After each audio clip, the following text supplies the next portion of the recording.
Hello, cosmonauts. Today, we are going to be exploring what Reddit asks serious. Police of Reddit. Who was the worst criminal you've ever had to detain? What did they do? How did you feel once they'd been arrested? Answer 1. I was helping with an arrest as part of a community service thing, helping comfort to the children of monsters. We responded to a house where both parents were dead. The parents were horrible drug addicts. The father came home drunk and tried to rape the mother. The mother was either in a drug coma or dead. The father, obviously getting no action from the probably dead woman, tried to go for the child, 8, instead. The neighbor responded to said child screaming, broke down the door.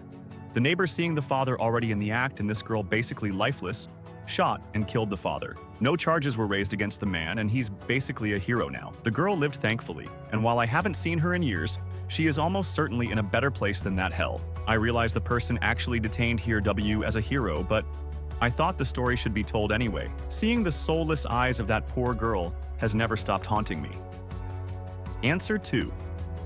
A few years back on the 4th of July, my ex and I were having an unusually good day together. We decided to walk over to the grocery store and grab some cheap vodka and actually celebrate. We lived directly across from an ER, so hearing and seeing ambulances was common. We did the usual look this time, but instead of wishing everyone well and looking away, we saw an EMT running, sprinting across the stopped traffic with some kind of bundle in her arms. We watched her run straight to the ER, turned around, and spent the rest of the day worried sick. 2 days later, I found the news article. An infant drowned in the bathtub under the watch of her mother's boyfriend. He stepped out to have a cigarette and left the baby in the tub. We felt so fucking sad. But a year later, when my ex was having her own emergency, we were able to meet with the EMT who told us the baby lived.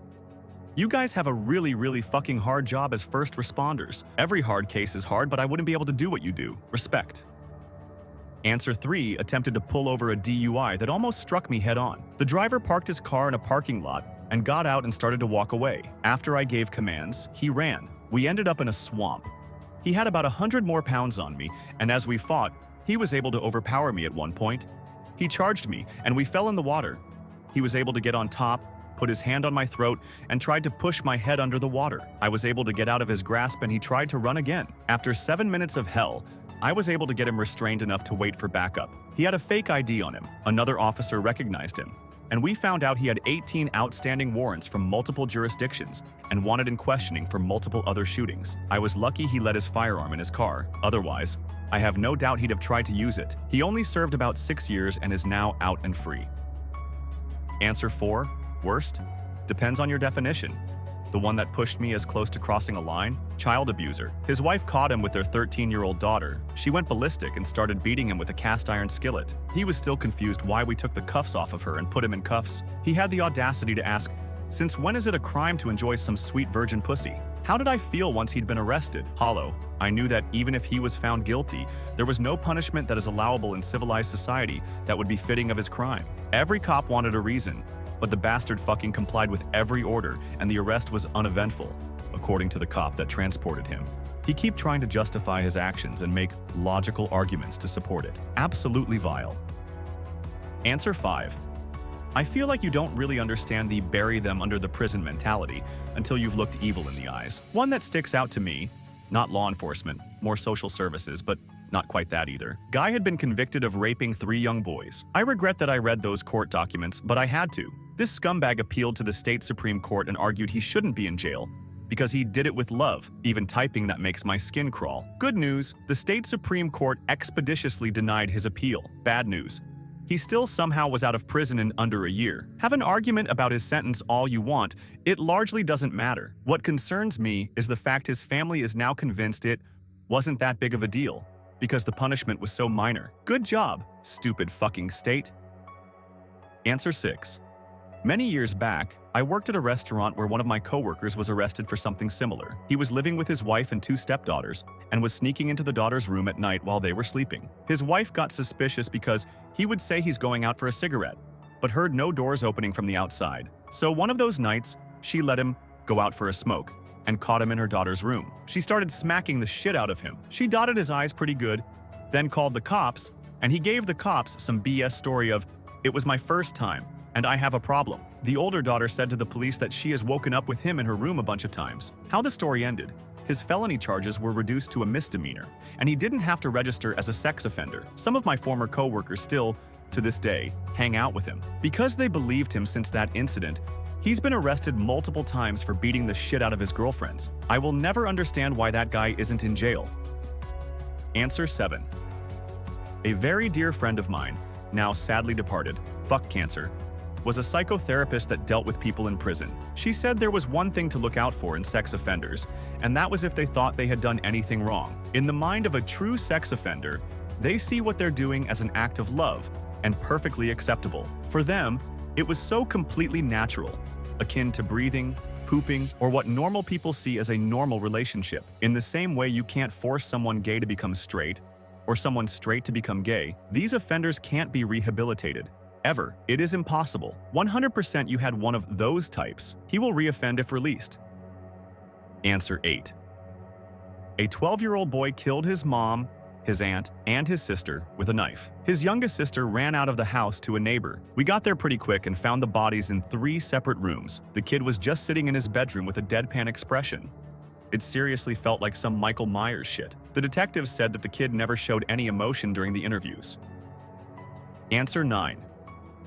My platoon and I responded to a medical call for an unresponsive 4-month-old baby, not breathing, no pulse. The father was home with another kid. The father said he put the kid down to sleep and cooked dinner, and after some time passed by, he checked on the 4-month-old and found it not breathing, then called 911. The baby was checked by emergency room staff, where they found multiple broken bones and signs of bones that had recently healed, internal organs injuries, and bruising on the brain. Turns out the father was abusing the child because he would get angry after playing video games. The mother knew it was happening and didn't do anything about it. Both parents were charged with murder when the baby died 3 days later. The father showed no emotion and no remorse. I remember speaking with the judge, who told me it was the worst call he ever got. Told me I should go home and hug my children. It was so hard to let them go that night.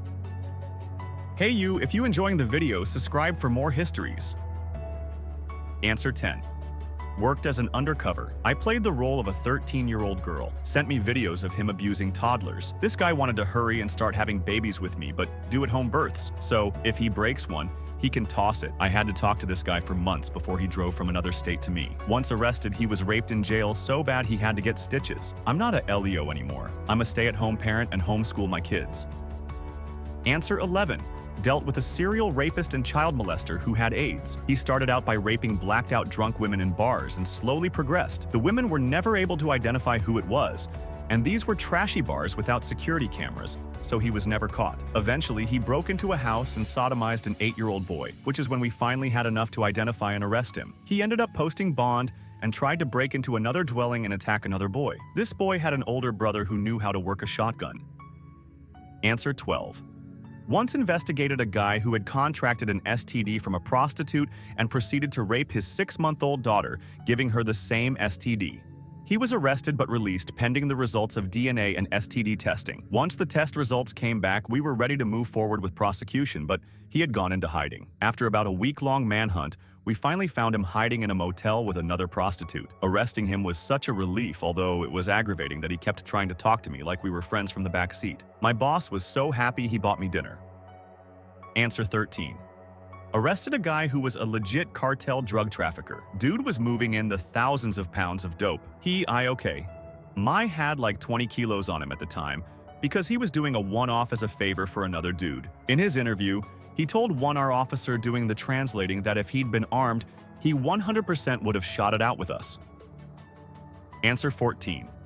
I was part of a detachment in a city of about 250,000 people. One day, while chatting with my corporal at the office, we overheard a radio call reporting a stabbing. Calls like these were somewhat common in our large city, often turning out to be minor incidents. But moments later, another call came in, followed by a tone alert, and we instantly knew this was serious. We rushed out, heading toward our PCs. Out of habit, we took the elevator and immediately regretted it, as it felt like the longest ride of our lives. Once in my car, I raced out of the parade off to the reported location. Incredibly, I encountered no traffic issues along the way, something unheard of in our city. Usually commuters ignore emergency vehicles, but this time it felt like Moses had parted the Red Sea, allowing me to become the second car on scene despite being one of the last to leave the office. As I approached, my colleague in front suddenly slammed on their brakes, causing me to swerve and stop alongside them at a busy intersection by a mall. Ahead of us stood a man wildly shouting and waving something. Initially, it seemed like he was flagging us down for help, but we quickly realized he was holding a large knife. We immediately drew out and gave commands to him to drop the knife. By now, about a dozen officers had arrived, weapons drawn, surrounding this individual in the middle of the bustling intersection. He shouted in French while we responded in both English and French, trying to control the rapidly escalating scene. People were everywhere. Cars blocked intersections, and the setting was chaotic. Just as tensions peaked, an elderly woman attempting to cross the street stumbled off the sidewalk and struck her head. Simultaneously, the suspect lunged toward us but abruptly stopped, slashing his own wrist. We seized that moment to apprehend him. After I applied 2 tourniquets to control his bleeding, a colleague and I transported him to the hospital, where we handed him off to the serious crimes detectives. We got him! While riding the adrenaline rush from successfully handling the situation, we learned devastating news. Before we arrived, the suspect had fatally stabbed a young woman in her mid-20s. He had specifically targeted women at the public library, attacking this student who fled into a restroom, where tragically she lost her life. Additionally, a teacher was stabbed in the eye, requiring surgery, and several bystanders suffered knife-related injuries. Initially, we believed we intervened before the situation turned deadly.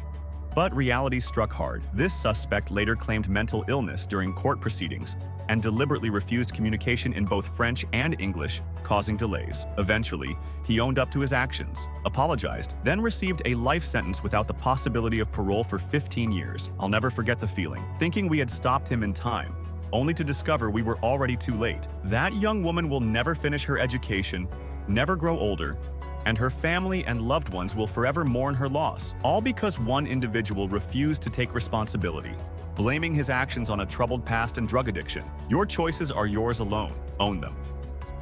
Answer 15. The worst crime? I once dealt with a guy who executed his parents with a shotgun, then chopped them up and tried to dispose of them in a fire. I've dealt with a lot of heinous crimes, but typical. The worst people behavior-wise are young kids raised in the inner city. No remorse or sense of responsibility. Very entitled. Some of the young men I dealt with who have killed for nothing or defy authority for no reason but spite are fucking scary. Answer 16. Well, no longer part of the Popo, but when I was military police, I was in charge of an inmate we had in detention in Afghanistan. He was a high-ranking member of the Taliban. He was responsible for multiple bombings and pretty heinous actions towards people who were trying to vote. This included chopping off their noses, ears, and fingertips. Answer 17. A neighbor of mine committed murder. Her kids used to come play and eat at my house.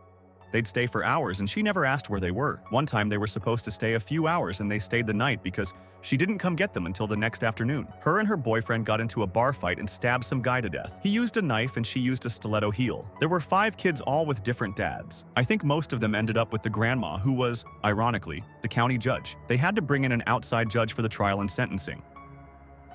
Answer 18. Once removed from me, a friend of mine's heroin addiction got so bad that he started robbing banks to feed his habit.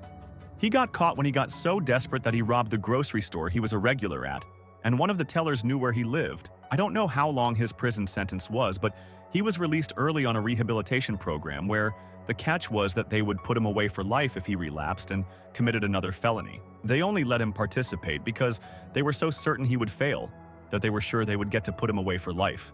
He's more than 10 years sober now and is a college professor, twice removed. A friend of my brother's had been under a lot of stress, bad relationship, falling behind in school, and brutally murdered a homeless man, by which I mean he stabbed the guy repeatedly with a penknife and then bashed the guy's head in with a ball-peen hammer until the head of the hammer broke off. He's serving a life sentence now. The part that makes the story really awkward for my brother is that a few days beforehand, he had been at a Halloween party with the guy, and people were ragging my brother for not having a costume. So he took 2 balloons, stuck them under his shirt, and said he was a transvestite. His friend then motorboated him, and that's the story of how my brother got motorboated by a murderer.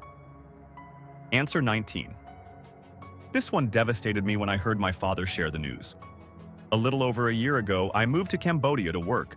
This is the country my parents emigrated from in the 80s post-war Pol Pot era. I took this opportunity to discover my roots, meet long-lost relatives, as well as give back to the country. Among my family members were my aunt, uncle, their son, and daughter, who took me in immediately. They were loving, caring, would give me bags of food on a weekly basis, even when I insisted that I was taking good care of myself and able to afford to feed myself. To make a story short, of my cousins, let's call him Steve, loves my parents and me. He respects my folks so much that he insists on calling them Mom and Dad, which might sound weird, but it's a cultural thing. Anytime anyone would come and visit, he would stay in his room. But whenever I came over, or my folks did, he would take the effort to come out, greet us, chit-chat a little bit before going back to his room. Needless to say, he won a soft spot in my heart as the younger brother I wish I had, being an only child and all. Fast forward to a year later, I moved back from Cambodia, keeping in touch with my family back in the country. About a month being back, my dad comes up to me asking if I had heard about Steve. In my head, I thought of the worst outcome. Did he get into a moto accident?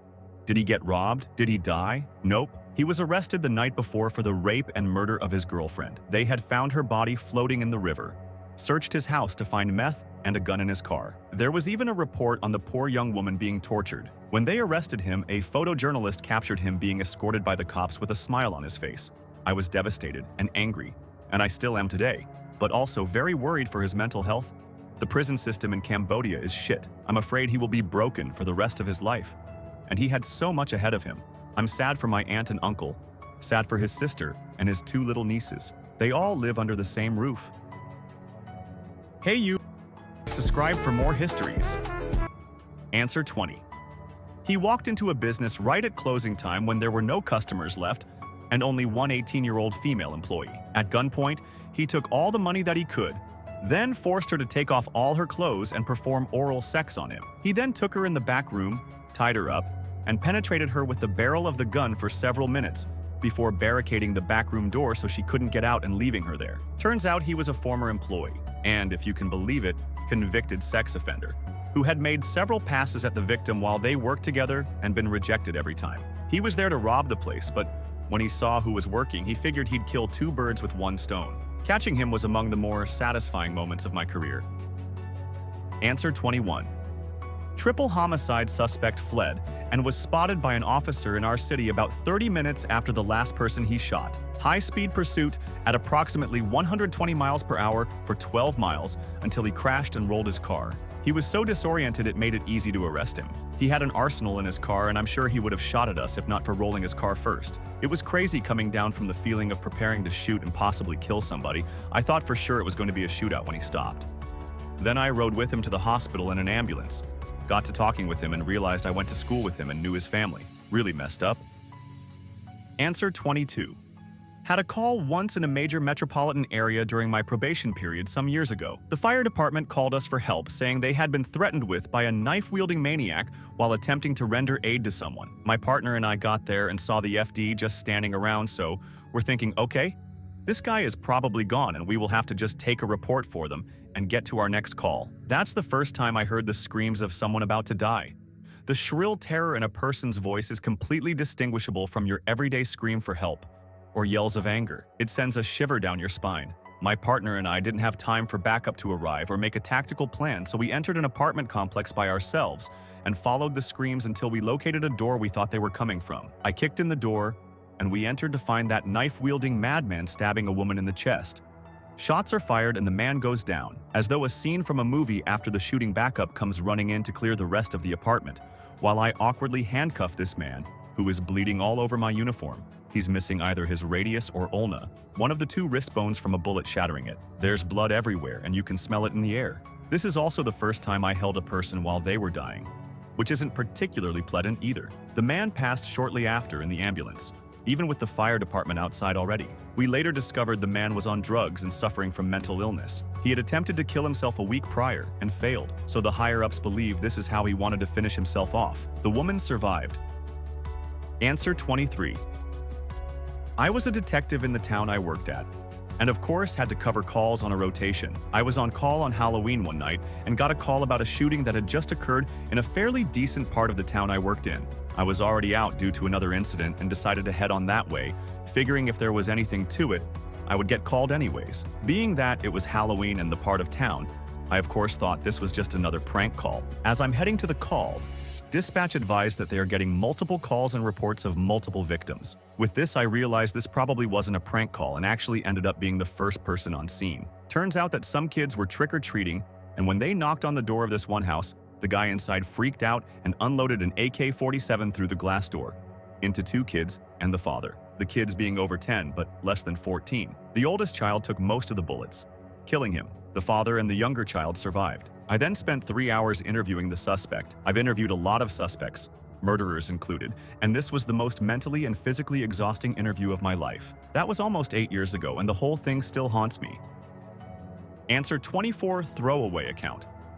I'm terrible with dates and time frames if I didn't write it down, but I'll never forget October 26th, 2013. This was in Brooklyn. Squad called an 85 at such and such address. A neighbor had called in an assault in progress, and the detective squad happened to be on the block for another reason. They got there fast and met the perp coming out the front door. We get there a couple minutes after as the perp is being walked in handcuffs to the car. I went into the house to see if everybody was okay and what the 85 was about. Long story short, perp hacked a woman and her 4 kids, infant to 12 years old, to death with a meat cleaver. Mom and oldest were still breathing when we came in the door, but not for long after that. 3 babies were all in the back bedroom. The apartment looked pretty much like what you would imagine if you tried to imagine something like that. You could taste the blood in the air, there was so much of it. When I walked out to get a look at the perp, a detective told me, "See if you can get his name, but don't ask him anything else." Guy was seated in the back seat in handcuffs and had a look in his eyes that I can't even describe here.